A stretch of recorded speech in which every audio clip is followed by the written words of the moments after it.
Good morning, children. Welcome to the science class.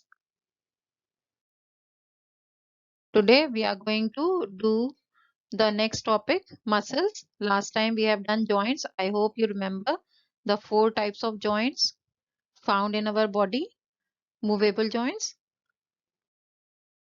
Now today we are going to see what kind of muscles are found in our body. You all know, you must have read in class since class 2 that we have got more than 600 muscles in our body.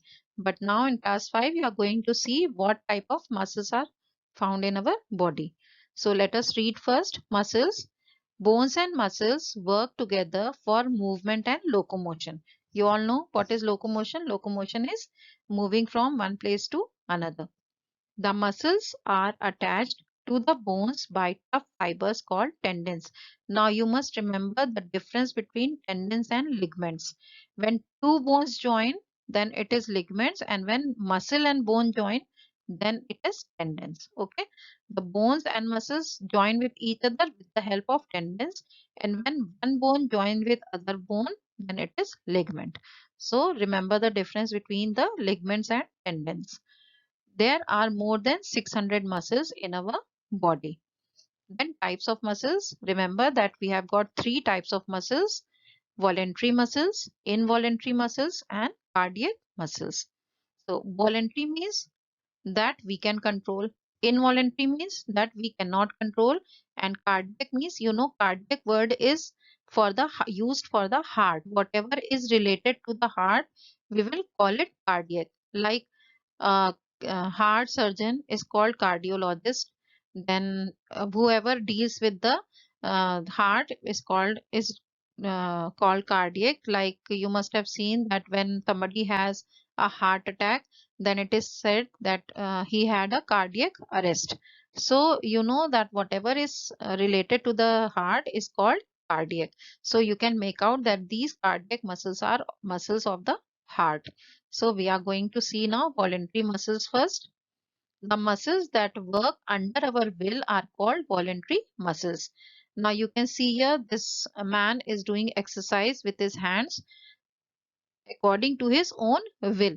That means he is controlling his hand. So these muscles of the hands are in his control. So this kind of muscles are voluntary muscles. These muscles are attached to our limbs such as arms and legs.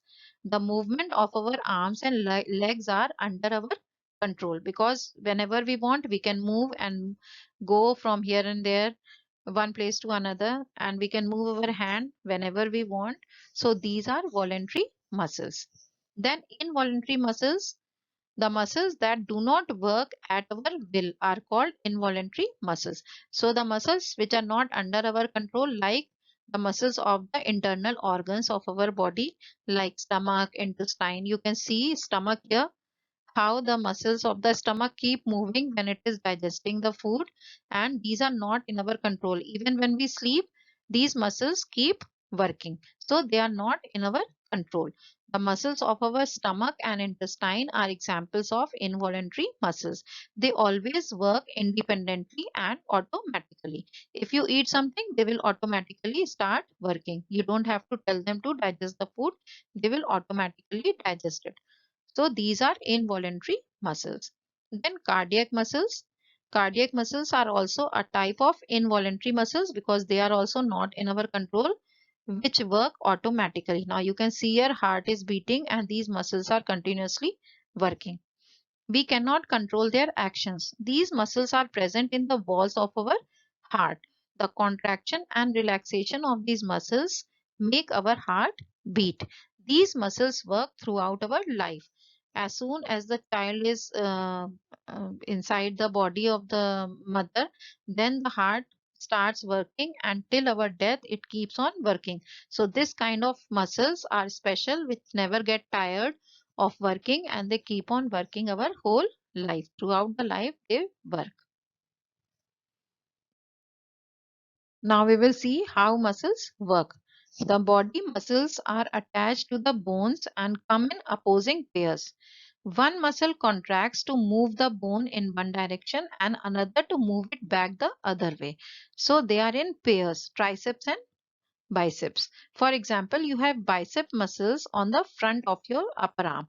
Now these are bicep muscles which are on the upper arm or front of the upper arm, and tricep muscles are on the back of the arm. So these are triceps and these are biceps.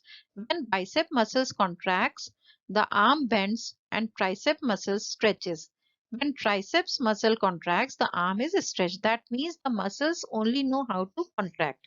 Okay, so when these bicep muscles contract or shorten, then what happens? These muscles relax. Okay, and when these shorten, then these muscles relax. So they are in opposing pairs, biceps and triceps. When this shortens, this relaxes, and when this shortens, this relaxes. So we will see here again.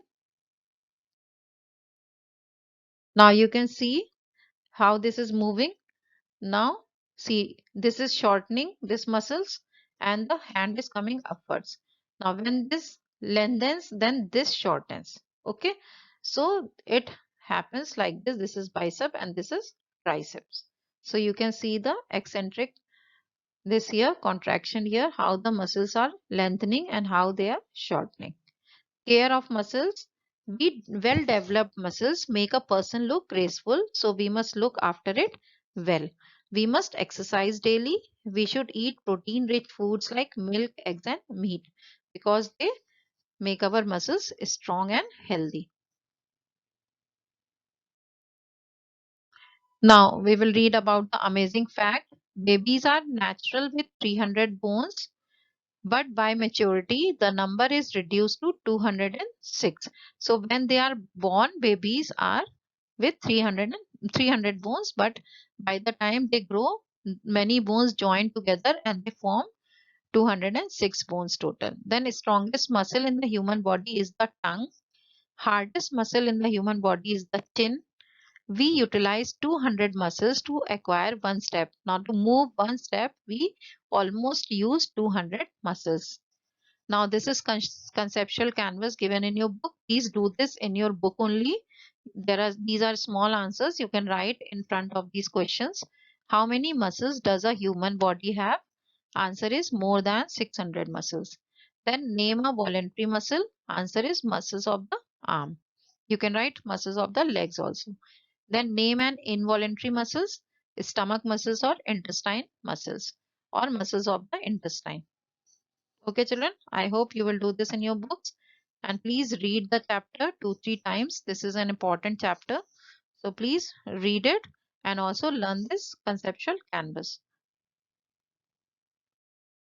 Okay, thank you, children.